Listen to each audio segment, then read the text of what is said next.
जय हिंद मेरे सभी देश के भाई बहनों को। देखिए, आज से लगभग 27,759 27,759 डेज बैक आज के दिन यानी कि 26 नवंबर 1949 को संविधान सभा के द्वारा संविधान को ग्रहण किया गया। Constitution was adopted via constituent assembly. इसका क्या मतलब है? इसका मतलब है, जो अडॉप्शन डेट मैंने बताई है, असल में क्या है कि संविधान ने हमको अपनाया है और हमने संविधान को अपनाया है। तो जिम्मेदारी किसकी है? कौन बड़ा है? बड़ा है संविधान। और मैं एक एग्जाम्पल से आपको बताना चाहता हूँ कि हमारा संविधान कितना खूबसूरत है। आइए देखिए।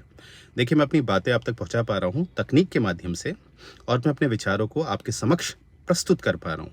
तो ये मेरे संविधान ने ही मुझे दिया है, राइट? ये अधिकार, ये आज़ादी जो मुझे मिली है वो मेरे संविधान ने ही दी है। परंतु यहीं पर इस वीडियो के माध्यम से मैं कोई अशब्द नहीं बोल सकता, किसी भी जाति संगठन के विरुद्ध कोई ऐसे शब्दों का प्रयोग नहीं कर सकता जो उनको आहत पहुंचाए। तो देखिए, ये भी मेरे संविधान ने मुझे दिया है। यानी कि मेरी जो लिबर्टी है वो एब्सोल्यूट नहीं है, वो एक कहीं ना कहीं कुछ शर्तों पे है, जिससे कि जो हमारा समाज है वो एक सभ्य समाज बने। इमेजिन करिए, आप ऐसे देश में हैं जहां पर आपको ना बोलने का अधिकार है, ना कहीं घूमने का अधिकार है। जैसे कि आपने देखा था जब कोरोना फैला था, तो याद करिए किस तरह से हम अपने घरों में बंद हो गए थे। परंतु आज आप देखिए, जब साधारण स्थिति होती है तो आपका जो मन करता है वो आप कर सकते हैं, परंतु उन्हीं शर्तों तक कि आप दूसरे को आहत ना करें।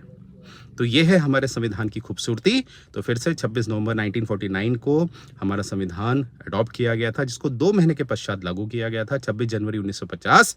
26 जनवरी इसलिए किया गया था क्योंकि वो कमेमोरेट किया गया था, श्रद्धांजलि दी गई थी 26 जनवरी को, क्योंकि लाहौर में जो अधिवेशन हुआ था एनसी का 1929 में, उसमें जब रावी नदी के तट पर 31 दिसंबर 1930 माफ कीजिएगा 31 दिसंबर 1929 को जो रावी नदी के तट पर झंडा फहराया गया था, तब यह घोषणा की गई थी उसके पश्चात कि हर वर्ष 26 जनवरी को हम क्या बनाएंगे?